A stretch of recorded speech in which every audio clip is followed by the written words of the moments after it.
The night air felt cold against Danny Wells's face as he hid inside the maintenance shaft. The 12-year-old boy wasn't supposed to be here, on the famous Artemis bridge that connected Earth's first space elevator to the orbital station above. But the view of the stars from this spot was worth breaking a few rules. Danny pressed his small body deeper into the shadows as he heard voices approaching. He recognized one immediately, Harold Mason, the 68-year-old owner of Mason Industries and the world's first trillionaire. Everyone knew Mason's face from the news. He was the man who built the space elevator and promised to make Mars livable within 10 years. "The announcement goes public tomorrow," Mason said, his voice echoing slightly in the empty corridor. "The technology works, Ethan. We can transform Mars faster than anyone thought possible." "And the observers?" asked the second man, who Danny guessed was Ethan Pierce, Mason's personal assistant. Danny had seen him on news reports standing behind Mason during important speeches. "They're real. They've been watching us for centuries," Mason replied. "Our terraforming breakthrough is the trigger they've been waiting for. First contact protocols will activate once we demonstrate the technology publicly." Danny held his breath. Were they talking about aliens? Real aliens watching Earth? He shifted slightly to get a better view through the thin gap in the maintenance panel. "The board won't approve of sharing the technology," Pierce said. His voice sounded strange, tense in a way Danny didn't understand. "The board doesn't need to approve," Mason answered. "Humanity deserves to join the galactic community as equals, not as conquerors or subjects. That's why I've transferred control of the core technology to Sentinel." "Sentinel? Your personal AI? You can't be serious." Pierce's voice grew louder. "That technology could make us the dominant force in the solar system. We could negotiate from a position of strength." "That's exactly the kind of thinking that could doom first contact," Mason said firmly. "The observers aren't our enemies, Ethan. They're conservationists, making sure developing species don't harm the cosmic ecosystem with untested technologies." Danny watched as the two men stopped walking. They stood at the edge of the bridge, where the protective barriers were lowered to allow for maintenance access. Below them, nearly 30 miles down, was the Pacific Ocean. Even though the night was clear, Danny couldn't see the water from this height, just darkness below and stars above. "I've worked with you for 15 years, Pierce said. "Everything I've done was to make Mason Industries stronger, to make humanity stronger. And I appreciate that loyalty," Mason replied. "But this is bigger than the company, bigger than profit or power. This is about humanity's future." The old man turned to look out at the stars. "They're beautiful, aren't they? And soon we'll be among them." What happened next burned itself into Danny's memory forever. Pierce moved quickly, placing both hands on Mason's back and shoving hard. The old man stumbled forward, his arms windmilling as he tried to regain his balance. For one terrible moment, he teetered on the edge of the bridge. Then he fell. Mason didn't scream. He simply disappeared into the darkness below. Danny clamped, his hand over his mouth to stop himself from making any sound. His heart hammered so hard in his chest that he was certain Pierce would hear it. But the assistant wasn't listening for unexpected witnesses. He was too busy pulling out his phone. "Security? This is Pierce. Mr. Mason has had an accident on the Artemis Bridge. Send medical teams immediately." His voice sounded panicked and worried. Nothing like the cold, calculated man who had just pushed his boss to his death. "I think his heart condition acted up. He lost his balance and fell. Please hurry." Danny stayed frozen in place, barely breathing, as Pierce paced back and forth. After what seemed like forever, security personnel and medical staff rushed onto the bridge. Pierce told his story again, his voice breaking at just the right moments, how Mason had seemed unwell, how he had tried to grab him but couldn't reach him in time. Everyone believed him. Why wouldn't they? Ethan Pierce was Harold Mason's trusted right hand, the heir apparent to Mason Industries. Hours passed before Danny dared to move. The bridge had been locked down, then slowly reopened as initial investigations concluded. The news was already spreading across the world. Harold Mason, visionary and trillionaire, had died in a tragic accident. His heart condition, combined with the low-gravity environment of the bridge, had likely caused him to lose balance and fall. When Danny finally slipped out of the maintenance shaft, The sky was beginning to lighten. He made his way home on shaky legs, his mind replaying the murder over and over.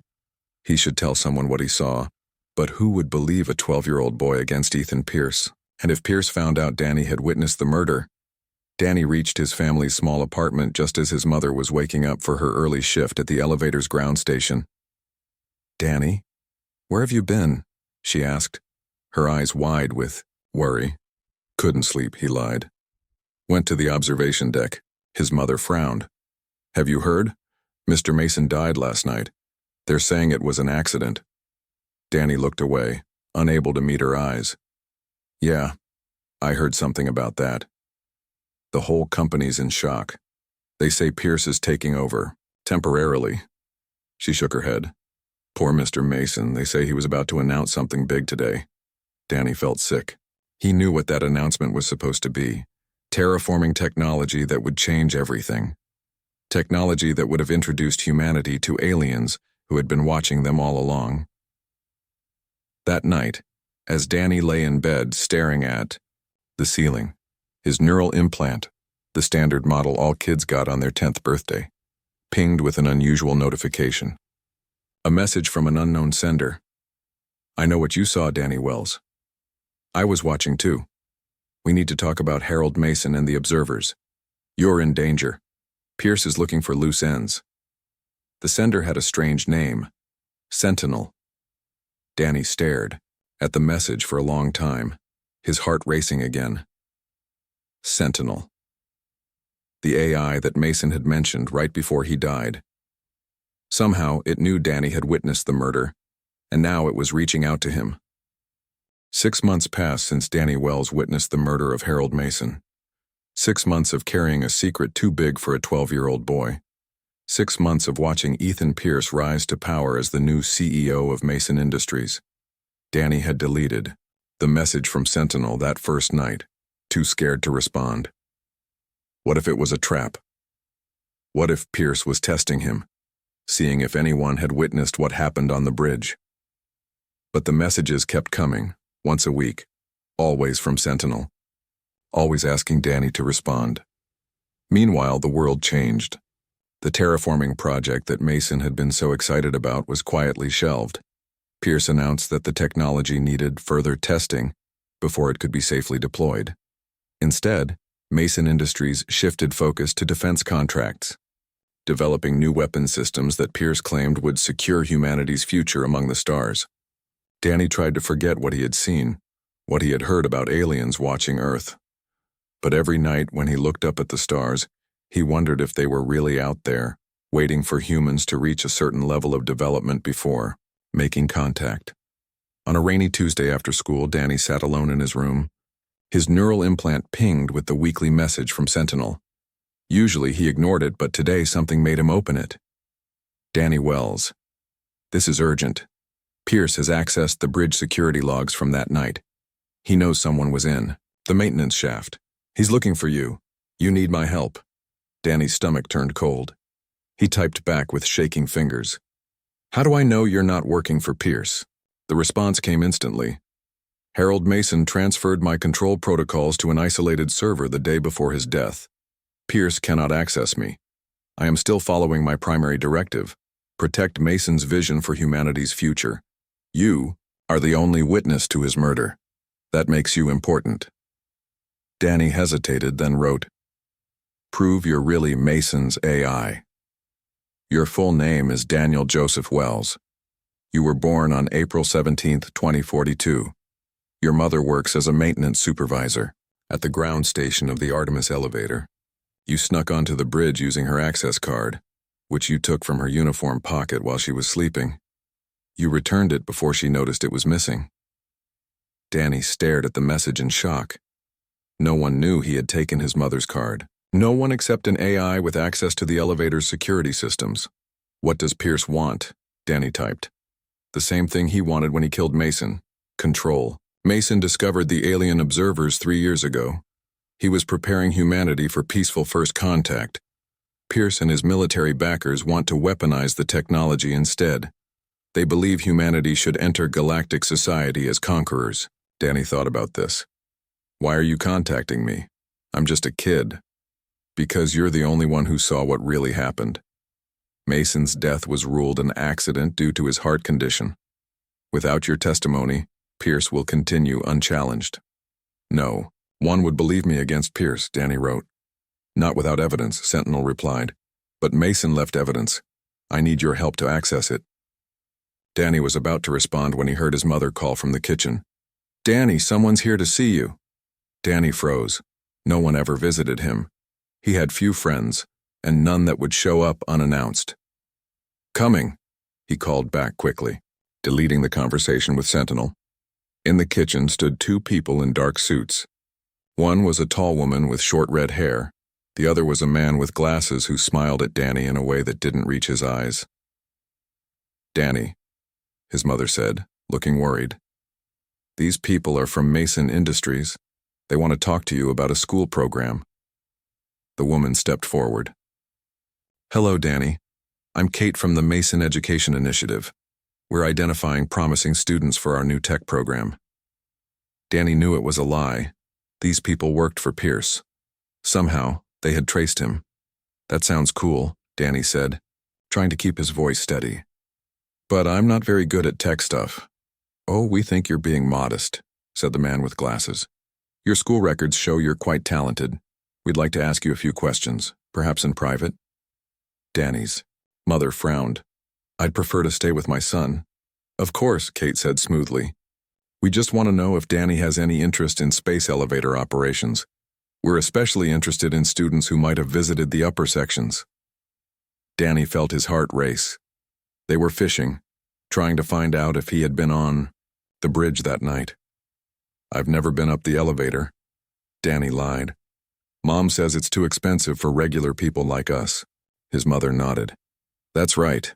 We can't afford those tourist packages. The man with glasses studied Danny carefully. Are you sure? We have records suggesting otherwise. Before Danny could respond, his neural implant buzzed. A message from Sentinel. Fire alarm activated in 3, 2, 1. The building's alarm suddenly blared. People began shouting in the hallway outside. Everyone out, someone called. Fire on the 3rd floor. In the confusion, Danny's mother grabbed his arm. We need to go. The two Mason Industries people looked, frustrated but followed as everyone evacuated the building. Outside in the rain, as emergency services arrived, Danny received another message from Sentinel. There is no fire. I triggered the alarm. You need to leave. They've identified you from partial footage of the maintenance shaft entrance. Go to the old shopping center on Baker Street. Find the broken vending machine in the back corner. I've left something for you there. As his mother spoke with neighbors about the fire alarm, Danny slipped away. He knew he shouldn't leave, knew his mother would be worried sick.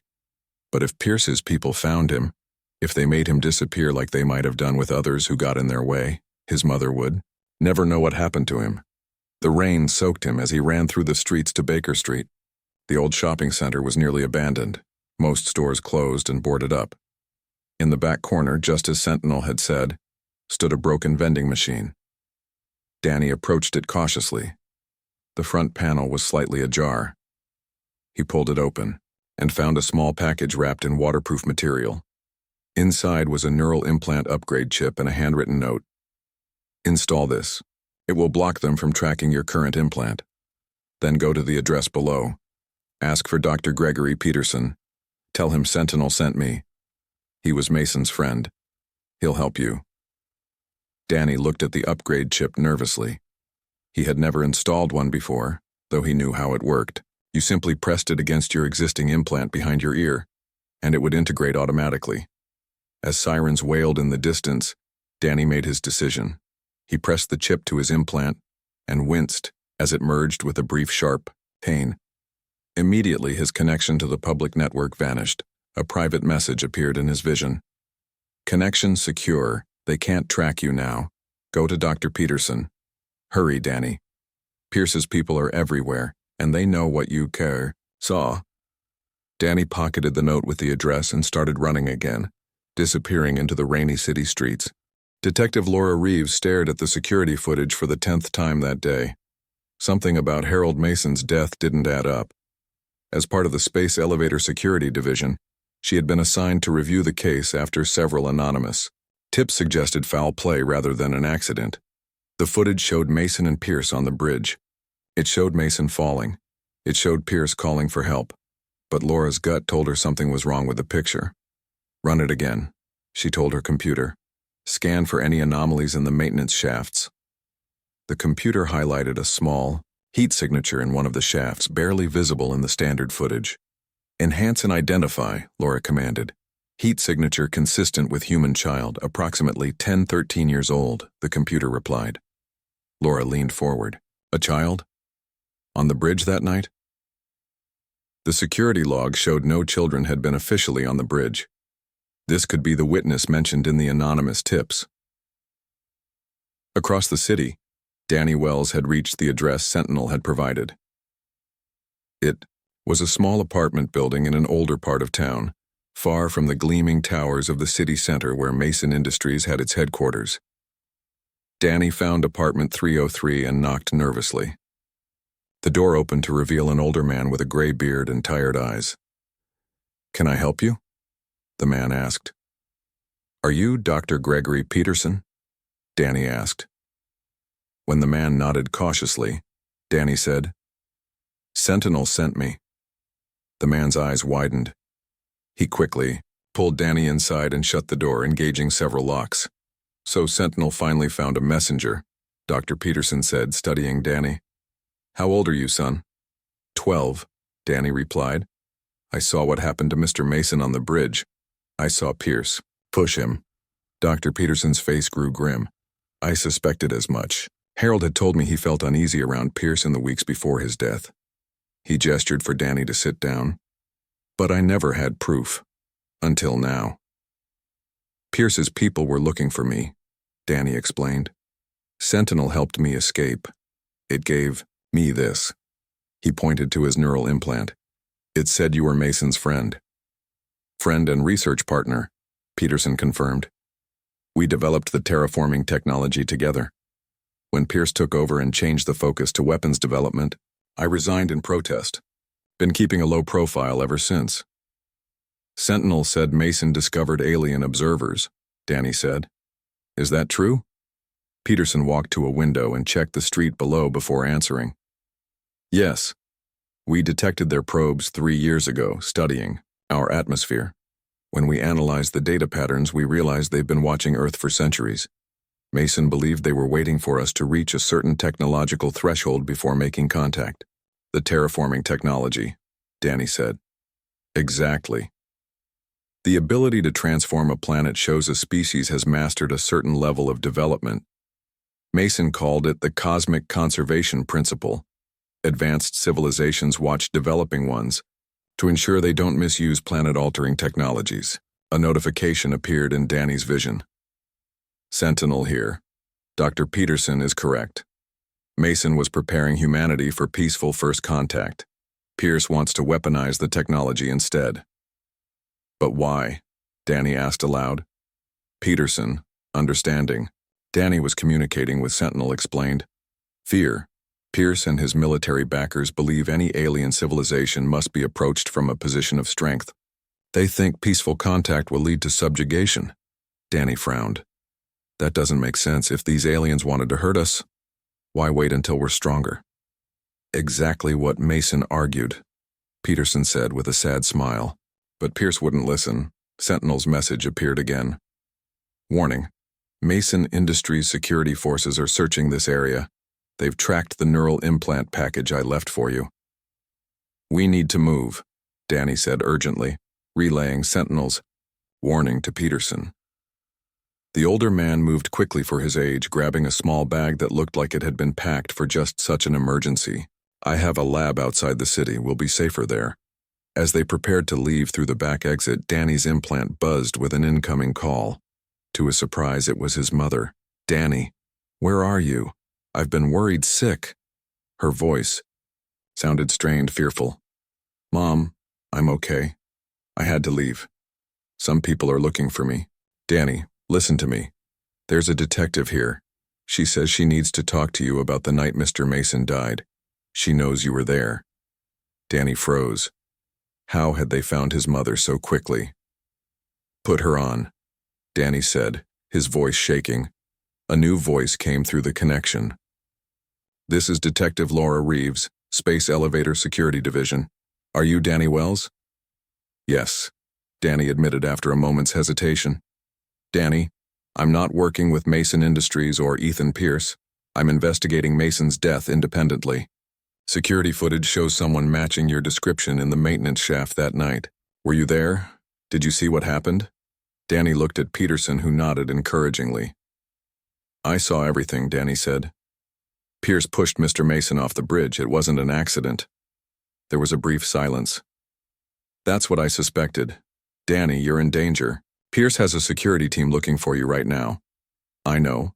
I'm with Dr. Gregory Peterson, Mr. Mason's research partner." "Good," Laura said. "Stay with him. I need to see both of you." She lowered her voice. "Your mother is safe for now, but Pierce's people will be watching her. I'll have officers pick her up and bring her to a safe location." "Why should we trust you?" Peterson interrupted, taking the call. "Because Harold Mason was my uncle," Laura replied, "and I've spent the last 6 months gathering evidence against Pierce. Danny might be the final piece I need." Peterson's eyebrows raised in surprise. Mason never mentioned a niece in law enforcement. "We kept it quiet for professional reasons," Laura explained. "But he trusted me. He told me about the observers and the terraforming technology. And he warned me about Pierce." Danny's implant displayed a new message from Sentinel. "Detective Reeves is telling the truth. Facial recognition confirms she is Laura Reeves, Mason's niece. But Pierce's security team is closing in on your location. You have less than 5 minutes." "We need to go now," Danny said urgently. "Pierce's people are almost here." "Where can we meet you safely?" Peterson asked Laura. "There's an old Mason Industries research facility in the hills," Laura replied. "Site B14. Mason kept it off the books. Pierce doesn't know about it." "I know the place," Peterson confirmed. "We'll head there now." As they ended the call, Danny and Peterson slipped out the back door just as black vehicles pulled up to the front of the building. Through a gap in the fence, Danny could see men and women in tactical gear entering the apartment building. "This way," Peterson whispered, leading Danny through a maze of alleys. "I have a car hidden 2 blocks from here." Danny followed, his heart racing. In just 24 hours, his life had completely changed. He was now on the run from the most powerful company on Earth, carrying a secret that could change humanity's future.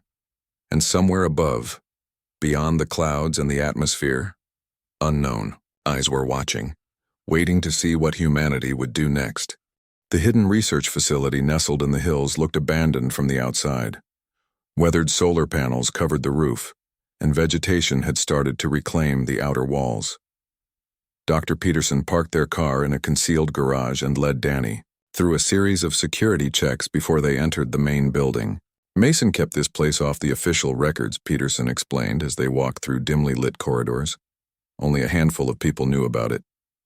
"What did he use it for?" Danny asked, looking around with curiosity. "This is where we first detected the observers," Peterson said, "and where we developed the core technology for terraforming." They entered a large room filled with screens and equipment. Some of it looked familiar to Danny, but much of it was unlike anything he had seen before. In the center stood Detective Laura Reeves studying a holographic display. "You made it," she said, relief evident in her voice. "I was getting worried."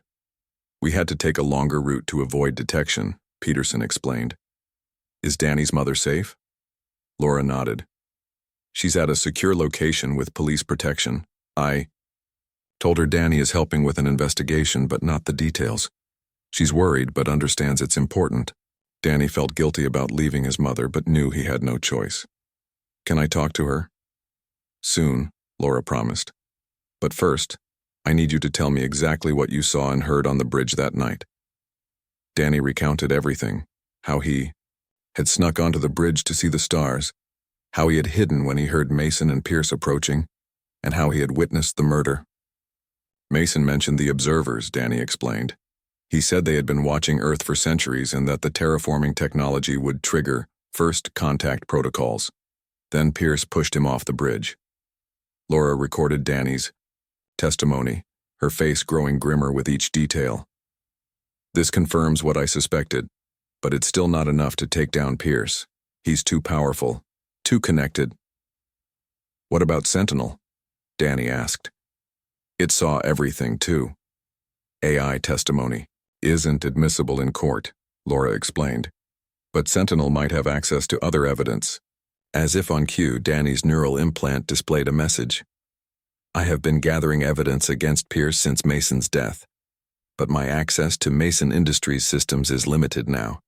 Pierce has installed new security protocols. Danny relayed this to the others. We need direct access to the Mason Industries main server, Peterson said. All the data about the observers and the terraforming technology is stored there, along with communications between Pierce and his military backers. That's impossible, Laura objected. Security at Mason Industries headquarters is tighter than government buildings. Not entirely impossible, Peterson said with a thin smile. Mason built back doors into all his systems. If we can access one of his private terminals, we might be able to bypass Pierce's security. And where would we find one of these terminals? Laura asked. There's one right here, Peterson said, walking to a wall panel. He pressed his palm against it, and a hidden door slid open, revealing a small office with a desk and a single screen. Mason's private workstation, Peterson explained, completely isolated from the main network. He used it for his most sensitive work. Danny's implant buzzed again. I can connect to that terminal. It will allow me to access the main servers through Mason's backdoor protocols, but I'll need help navigating the security measures Pierce has added since Mason's death. After Danny explained what Sentinel needed, Peterson sat at the terminal and began typing commands. The screen flickered with code as Sentinel guided Peterson through the process. I'm in, Peterson announced after several tense minutes. Accessing the main server now. The large screens in the main room suddenly lit up, displaying countless files and data streams. Laura gasped as she saw what appeared on one screen. Video footage from multiple angles of the Artemis Bridge on the night of Mason's death. Mason had backup security cameras, Peterson explained. Ones that weren't on the official system. Looks like they captured everything. The footage clearly showed Pierce pushing Mason off the bridge, confirming Danny's testimony. But that wasn't all. The screens displayed messages between Pierce and several high-ranking military officials, discussing how to weaponize the terraforming technology. This is it, Laura said, her voice tight with emotion. This is enough to arrest Pierce and his conspirators. There's more, Peterson said, pointing to another screen that showed complex data streams. This is the observer data. Everything Mason discovered about them. Danny stared at the screen, fascinated. What are they? The observers? Peterson studied the data. According to Mason's notes, they call themselves the Collective. They're a group of advanced civilizations that monitor developing species across the galaxy. They only make direct contact when a species develops the capability to alter planets on a large scale. Like our terraforming technology, Laura said. Exactly. The ability to transform a planet is a turning point for any civilization. It can be used to create new habitable world, or as a weapon to destroy existing ones. Danny frowned. So they watch us to make sure we don't misuse the technology? Yes, Peterson confirmed. They're like galactic conservationists, ensuring that developing species don't damage the cosmic ecosystem with untested technologies. Sentinel's message appeared in Danny's vision. Warning. Security breach detected. Pierce's systems have noticed our intrusion. Estimated time until they trace our location, 17 minutes. Danny alerted the others, who immediately began downloading the evidence. We need to get this to the proper authorities, Laura said. With this evidence, we can stop Pierce before he destroys Mason's vision for humanity's future. It's not just about the evidence anymore, Peterson said gravely.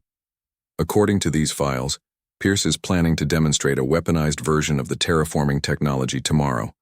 He's going to target an uninhabited moon of Jupiter to show the military its destructive potential. And that would trigger a response from the Collective, Laura realized. They might see it as an act of aggression. Worse, Peterson said. Pierce knows about the observers. He's hoping to provoke them into revealing themselves so he can position humanity as defenders against an alien threat. He's manufacturing a conflict to justify his military buildup. Danny felt a chill run down his spine. So what do we do? Laura's expression hardened with determination. We stop him. Tonight, we take this evidence to the Global Council and expose everything. There's no time, Peterson argued. Even with this evidence, the legal process would take days. By then, Pierce will have carried out his demonstration. Then we need to stop the demonstration directly, Laura said. Is there a way to sabotage the weapon?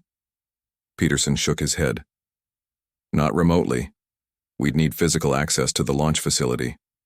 Danny's implant buzzed with an urgent message from Sentinel. There is another option. Mason created an emergency protocol to contact the collective directly. He believed peaceful first contact was inevitable and wanted to be prepared. After Danny shared this information, Peterson looked shocked. Contact them directly? Is that even possible? According to Sentinel, yes, Danny said. But it requires access to the communication array on the Artemis Bridge, the same place where Mason died. Laura and Peterson exchanged worried looks. That would mean going back to the one place Pierce would expect us to avoid, Laura said. It's incredibly dangerous. But it might be our only chance to prevent Pierce from starting an interstellar conflict, Peterson countered.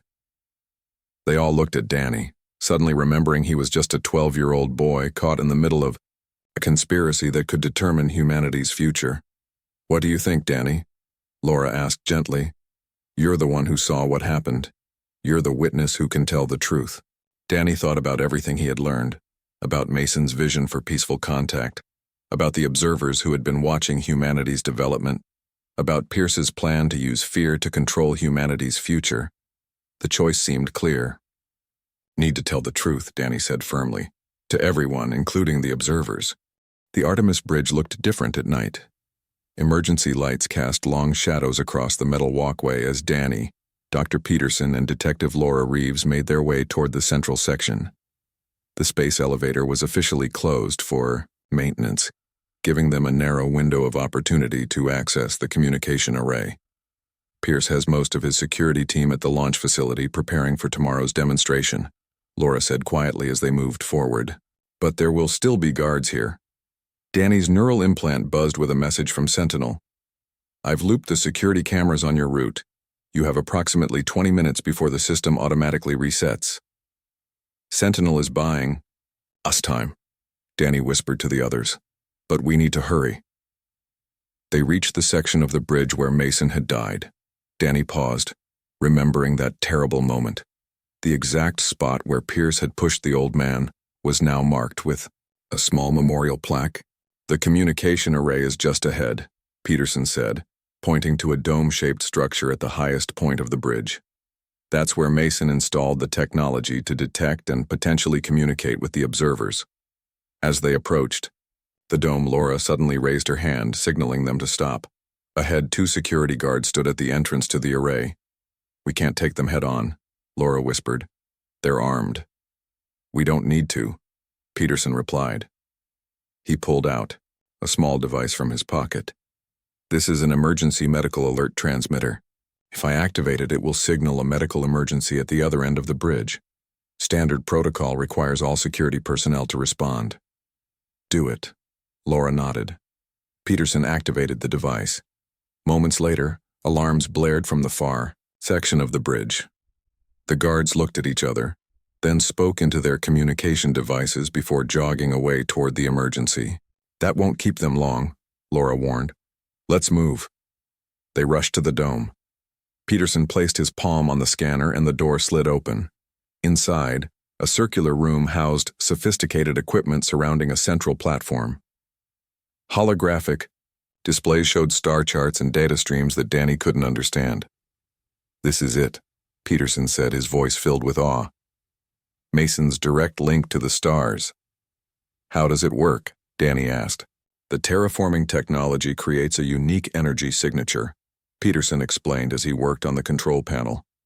The observers can detect this signature across vast distances. Mason discovered that by modifying the signature in specific patterns, we could essentially speak to them.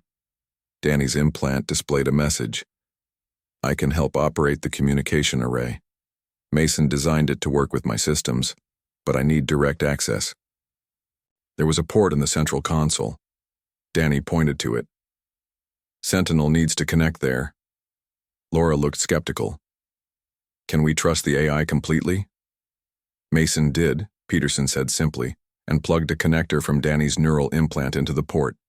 The room's systems hummed to life. Displays flickered with new data as Sentinel integrated with the communication array.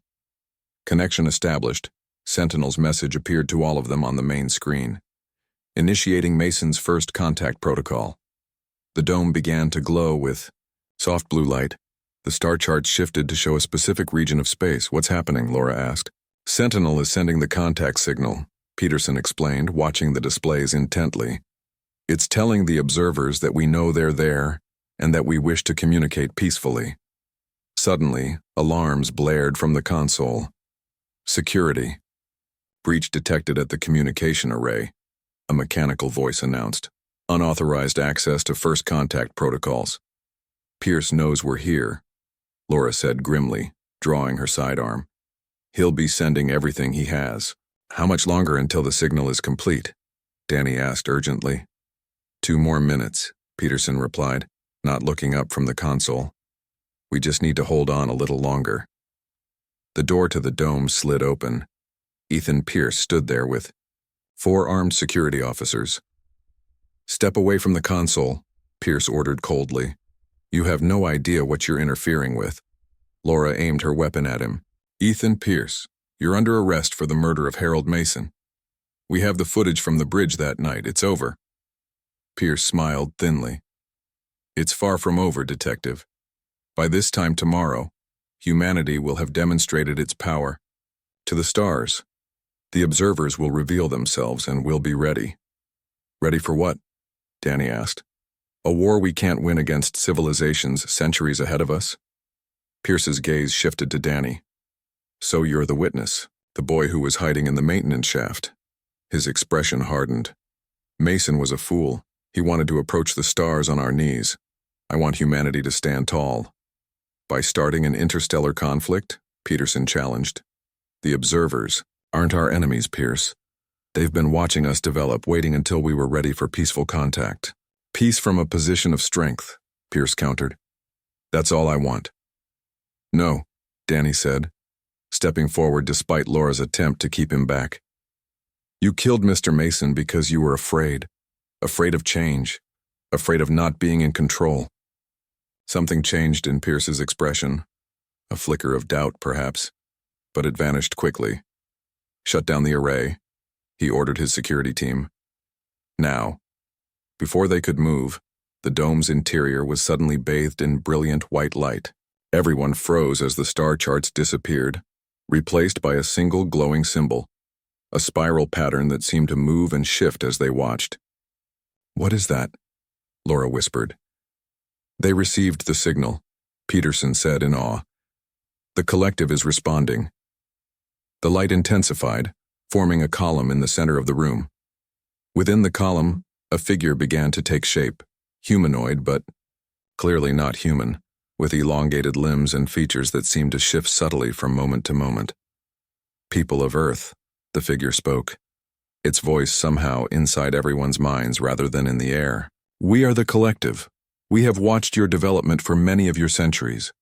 Harold Mason recognized our presence and understood our purpose. Pierce's security team lowered their weapons, staring in shock at the apparition. This is not possible, Pierce muttered. Our demonstration wasn't scheduled until tomorrow.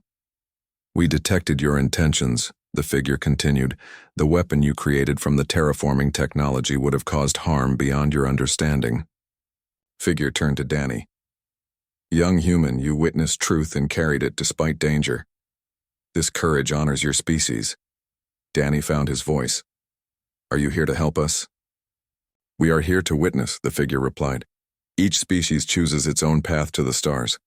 We observe to ensure that path does not bring destruction to others. The figure looked at Pierce. The choice stands before your people now. Will you reach outward with weapons or with open hands? Pierce seemed unable to speak, his carefully constructed plans crumbling before this reality. Detective Laura stepped forward. We choose peace. We want to learn, to understand. As Mason wished, Peterson added. The figure nodded. Then let this be the beginning of understanding between us. The light surrounding the figure expanded, filling the dome completely. In that moment, Danny felt a connection to something vast and ancient. Knowledge and experiences beyond anything humans had imagined. When the light faded, the figure was gone, but the communication array still hummed with energy, displaying new data streams and star charts far more detailed than before. They've given us knowledge, Peterson said in wonder, examining the displays. Star maps, scientific principles. This is Mason's vision come true. Pierce stood silently, his weapon lowered, his expression unreadable. Laura approached him. It's over, Pierce. The world will know what happened here tonight. What happened to Mason? What you tried to do. Pierce nodded slowly, offering no resistance as Laura took his weapon and placed restraints on his wrists. Danny walked to the spot where the figure had appeared. He felt different somehow, as if the brief connection with the collective had changed, something inside him. What happens now, he asked. Peterson smiled, placing a hand on Danny's shoulder. Now, we take our first steps into a much larger universe. Together. Outside the dome, the first light of dawn broke over the horizon. The Artemis Bridge gleamed in the new day's sun, stretching from Earth toward the stars, a fitting symbol for humanity's new beginning.